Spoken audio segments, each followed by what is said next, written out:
ভুয়ো সাংবাদিক সেজে বিভিন্ন ধরনের অপরাধমূলক ঘটনা ঘটানোর কথা আমরা আগেও শুনেছি।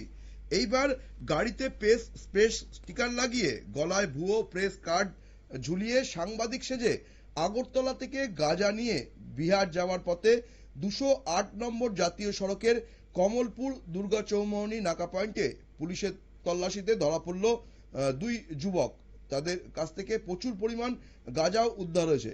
রবিবার বিহারের দুই যুবক একটি গাড়িতে করে 21 কেজি 500 গ্রাম গাঁজা নিয়ে সাংবাদিকের প্রেস স্টিকার এবং গলায় প্রেস কার্ড ঝুলিয়ে সাংবাদিক পরিচয় দিয়ে আগরতলা থেকে বেশ কয়েকটি নাকা পয়েন্ট পেরিয়ে কমলপুর দুর্গা চৌমুহনী এলাকায় পৌঁছয়, কিন্তু সেখান থেকে রক্ষা পায়নি। সেই নাকা পয়েন্টে থাকা পুলিশের কাছে ধরা পড়ে যায় দুই সাংবাদিক।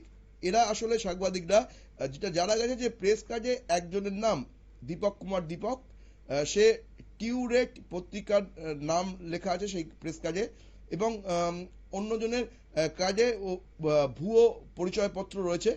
এই ঘটনার খবর পেয়েই দুর্গা চৌমুহনী নাকা পয়েন্টে যান কমলপুর পুলিশ আধিকারিক সমুদ্র দেববর্মা, কমলপুর থানার ওসি সুমন আচার্য, এসআই দেবব্রত দত্ত, ডিসি সহ বিশাল পুলিশ বাহিনী।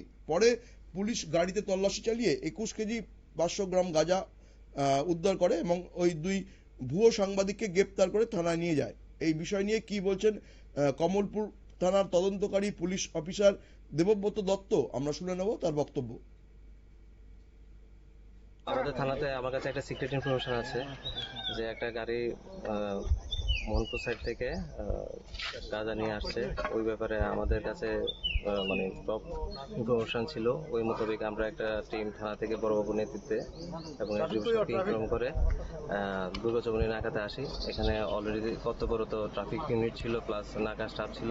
সবাই মিলে আমরা যৌথভাবে গাড়ি সার্চ করা শুরু করি।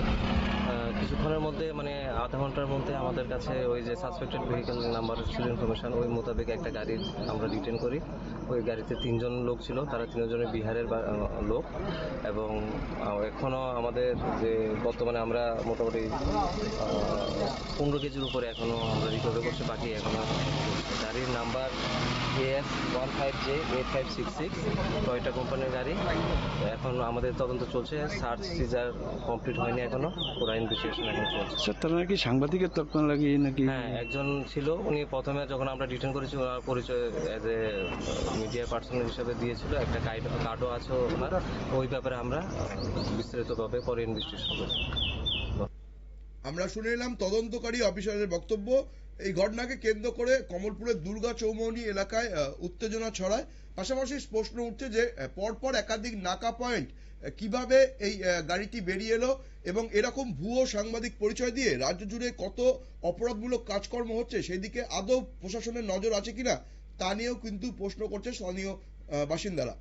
নজর রাখবো পরবর্তী সংবাদের দিকে। তার আগে নিয়ে নেব ছোট্ট বিজ্ঞাপন বিরতি।